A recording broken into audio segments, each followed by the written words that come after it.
Olá! Quando a gente pensa numa instituição gigante, né, com milhares de pessoas espalhadas pelo país inteiro, como a Igreja Presbiteriana do Brasil, a gente logo imagina uma organização super complexa. E é. Mas a pergunta é: como é que tudo isso se mantém de pé, unido? A resposta, por incrível que pareça, está num documento tipo um manual de construção, a sua Constituição. É exatamente nela que vamos mergulhar hoje para desmontar, peça por peça, e entender como essa estrutura toda foi pensada. Vamos lá? E o ponto de partida de tudo é este aqui. É o preâmbulo da Constituição de 1950. Antes de qualquer lei, de qualquer artigo, a Igreja já deixa claro qual é a sua missão. E ela se resume em 4 palavras que são a chave de tudo: paz, disciplina, unidade e edificação.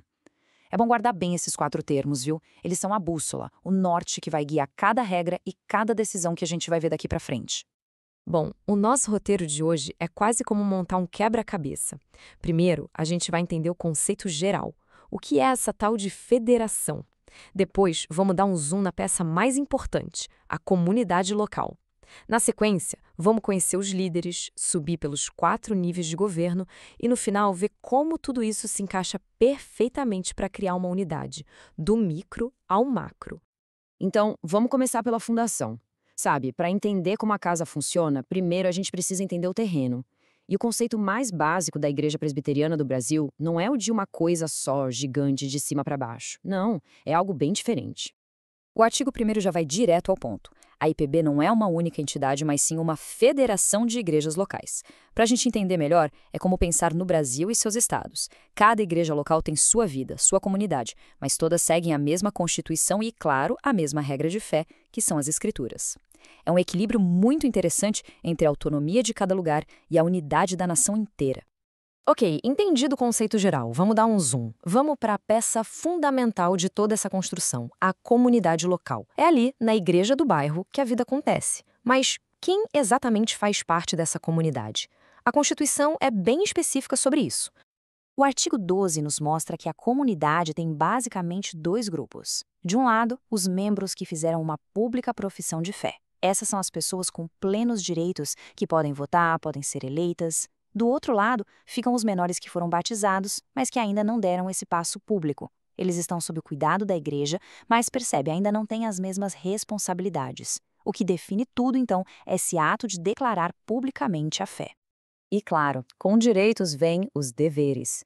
O artigo 14 lista o que se espera de cada membro. E não é só aparecer no domingo, não. É viver de acordo com a fé, ajudar a espalhar a mensagem, sustentar a comunidade moral e financeiramente e, claro, participar ativamente de tudo. É um compromisso que vem da base, de baixo para cima. Certo. Já entendemos a comunidade. Mas toda a comunidade precisa de liderança, né? E o sistema presbiteriano define isso de um jeito muito claro, com 3 papéis, ou oficiais, cada um com uma função bem específica e que se complementam. Mas antes, uma coisa importante para não confundir. A palavra presbítero pode significar 2 coisas. O artigo 25 ajuda a gente a separar. Existe o presbítero docente, que é o que a gente conhece como ministro ou pastor, focado no ensino. E existe o presbítero regente, que é um membro da própria igreja, eleito para ajudar a governar e cuidar da disciplina junto com o pastor. Essa parceria entre o pastor e os leigos é, na verdade, a espinha dorsal de todo o sistema. E aqui a gente tem o quadro completo. São 3 ofícios: o ministro, focado na doutrina, o presbítero, focado no governo, e o diácono, que o artigo 53 define como focado na beneficência, ou seja, no cuidado prático com as pessoas, com as finanças, com a ordem. Doutrina, governo e serviço. 3 pilares que se equilibram para manter a igreja local saudável. Muito bem, já entendemos como a igreja local funciona. Agora vamos dar um passo para trás de novo. Como é que essas centenas, milhares de igrejas locais se conectam e formam uma federação que funciona? A resposta está no sistema de concílios. O artigo 61 traz um conceito fundamental: gradação de governo. Pense nisso como se fosse um sistema de tribunais. Cada nível tem sua área de atuação, mas as decisões de um nível mais baixo podem ser revistas pelo de cima. Isso cria uma rede de responsabilidade que amarra todo mundo, desde o membro individual até o corpo nacional. E o artigo 62 desenha essa escada de autoridade para a gente. Começa com o conselho, que governa a igreja local. Juntando um grupo de conselhos de uma região, a gente tem um presbitério.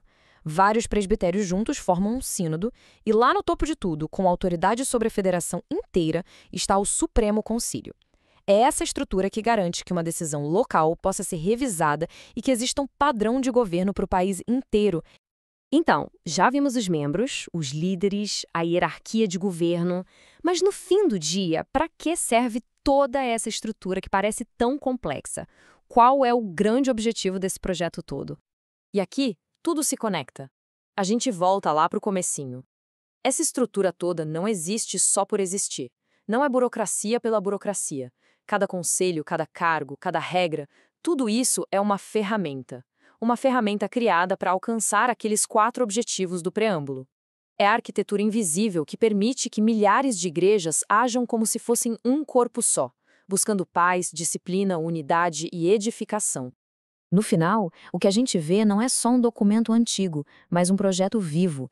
É a prova de que uma estrutura bem pensada, bem definida, pode ser a espinha dorsal que permite que uma comunidade não só sobreviva, mas cresça ao longo de décadas. E isso nos deixa com uma reflexão. Como pode um projeto de governança, pensado há tanto tempo, continuar sendo a força que molda a unidade de uma igreja em pleno século XXI?